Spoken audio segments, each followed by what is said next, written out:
Let's make some macarons. The first thing you're gonna need to do that's gonna make your life a lot easier is weigh all your ingredients out. If you weigh it out, the process goes so much quicker. 3 to 4 room temperature eggs. This is a trick I do to speed up the process, put them in warm water. 80 grams of superfine sugar. If you don't have caster sugar, you can use your food processor to make it super fine. 125 grams of almond flour, 125 grams of confector sugar, also known as powdered sugar. Did you notice that the ratios were equal? Powdered to almond is equal ratios. In my sugar, I added a 1/4 teaspoon of cream of tartar because I live in the Midwest and humidity works against me. A stand mixer is preferred, but you can use a hand mixer as well. You just need the whisk attachment. Now we're gonna separate our egg whites. The good thing about the yolks is they don't have to go to waste.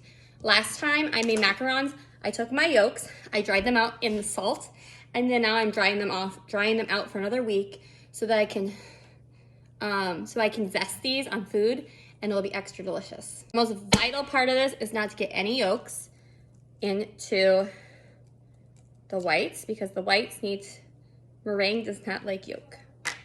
Be very careful. If you get it in, you want to scoop it out or start all over.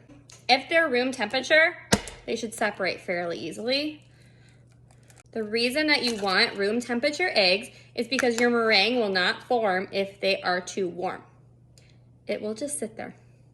I'm not gonna crack another one. I'm just going to assume that this is 100 grams. That's what you want, 100 grams of egg whites. If you wanna buy egg whites already, go for it. Add your egg whites to your mixer. We're gonna pick a medium speed of 4 or 6, and we are going to mix it for about 5 minutes until it starts to get frothy. When it starts to leave tracks and it's at that soft peak stage, you're gonna start adding your sugar. We have our graduated sugar here with our cream of tartar already mixed in, and we're gonna add a tablespoon at a time and then mix for a minute. This entire process takes about 20 minutes to get those stiff peaks on your meringue, but it's a no-fail method. All right, to test your stiff peaks, this is the easiest way to do it, is to dump it upside down, and it shouldn't fall. So, they're stiff. You're gonna need a sifter. I think I got this at Walmart or Target. You can also get it on Amazon. It's linked in my Amazon storefront too. So we're gonna add our almond flour, our powdered sugar, and we're gonna sift it together. I don't want it to be chunky.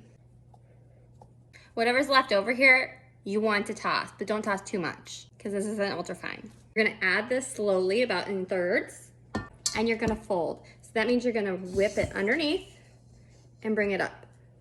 We do not wanna deflate the meringue. So our goal is just to fold it in.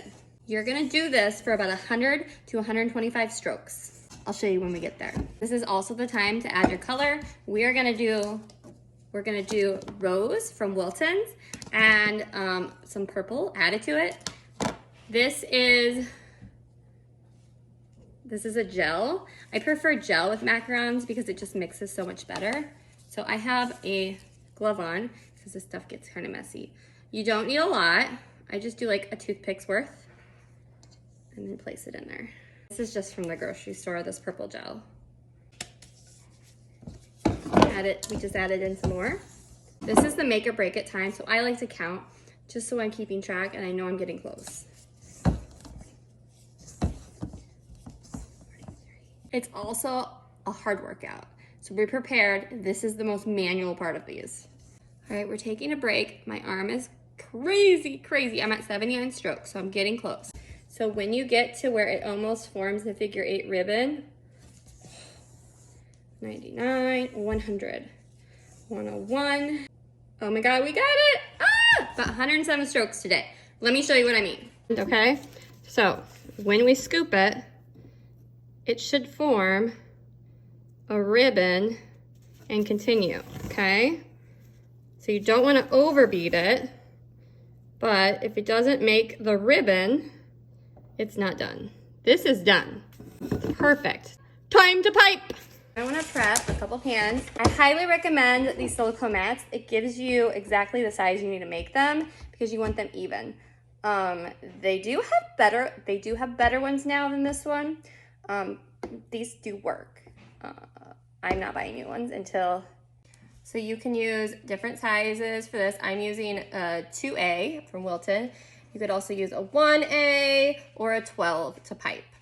You're gonna cut off the tip and then you're gonna put your pipe thing in there. I like to fold it over, open up the bag, and then we're gonna fill it with our macaroon.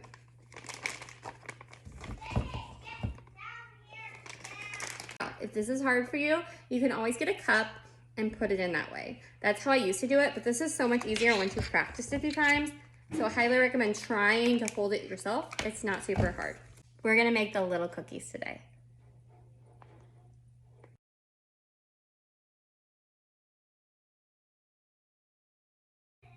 This is the fun part where you can get your anger out, okay? We are gonna slam the pan a few times to get the air bubbles out. Hey, I thought I'd be special and add edible glitter.